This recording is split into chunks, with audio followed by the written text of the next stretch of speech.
სუვერენიტეტი ყველაზე მაგარი რაღაცა, იცი რატო არის, რომ აი სხვის დაკრულზე არც ეკვალ და სხვის ნაკარნახებზე, იმიტომ რომ შეგილია სამივე თოკი დაიჭირო ხელში, რუსეთისაც, ჩინეთისაც და ამერიკისაც. და შენი ქვეყნის ინტერესებიდან, იმიტომ რომ სამივეს მაგრა ჭირდები. აი ეს გზა ყველა სჭირდება, ეს გზაჯვარედინი. ხო ხედავთ ეხლა გუშინ ურსულა ფონ დერ ლაიენმა რა განცხადება გააკეთა, ხო? რომ აი და აი მშვიდობა ერთადერთი შეიძლება კავკასიაში შენარჩუნდეს და საქართველოში და აღეყულების ის მოხსნეს და ეს სანქციები. ანუ სამივე თოკი რო გიჭირავს და ყველას ინტერესი რო შენ შეგილია დააბალანსო. ესმის აი ეს არის მთავარი მოხერხებულობა რა. რა თქმა უნდა. და ამით მოსახლეობა პირველ რიგში ვინც ისარგებლებს, ეს იქნება ჩვენი ქვეყნის მოსახლეობა. რა თქმა უნდა, რა თქმა უნდა. მათ შორის ეკონომიკურად. რა თქმა უნდა, როგორც შვეიცარიის მოსახლეობა ისარგებლა მეორე მსოფლიო ომის დროს რა. კი.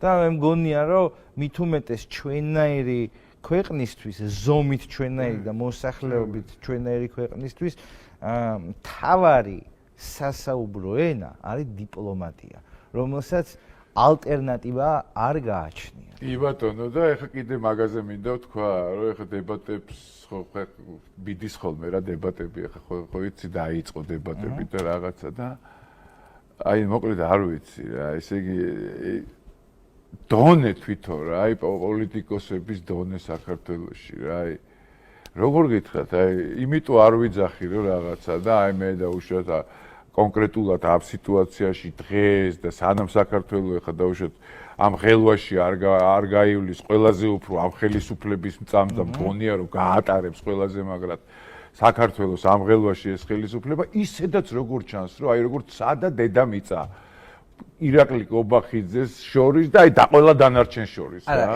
ან დაუშვათ შალვა პაპუაშვილს შორის და ყველა დანარჩენს შორის, ან მარიამ ქლივიშვილს შორის იმ დღეს.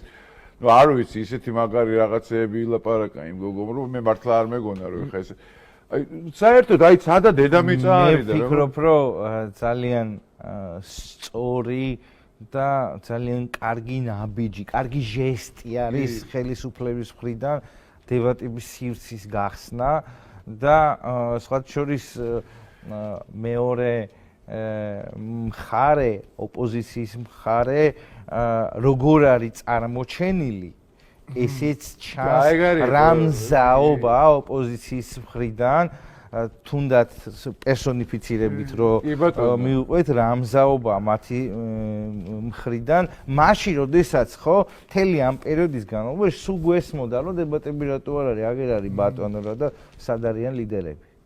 ხო და ეგ არის რა, წარმოიდგინე რომ უყურებ ამას თუ ისინი ლიდერები არიან. უყურებ ამ ყველაფერს და დღევანდელ სიტუაციას და დღევანდელ გარემოცვას და ამ ომებს და უბედურებას და ვფიქრობ რომ საერთოდ აი ამად გარდა ვის შეეძლო რომ ესე გაეტარებინა ქვეყანა რა ამ ღელვაში რა.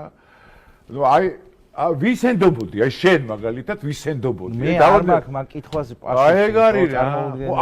აი 1000%-იანი ხო ეგ არის რა. თან გავლილი გვაქვს ამ ხელა 30 წლიანი, 35 წლიანი ისტორია ხო და ყველა სიტუაციაში ხა წარმოიდგინე 90-90-იანი წლებიდან მოყოლებული ომი, აფხაზეთი ის როგორც ის ნაციონალური მოძრაობა მოვიდა ხელისუფლებაში პირველივე ზაფხულს 2004 წელს ოსეთში ხო გახსოვს რა დაიწყო რა? გახსოვს.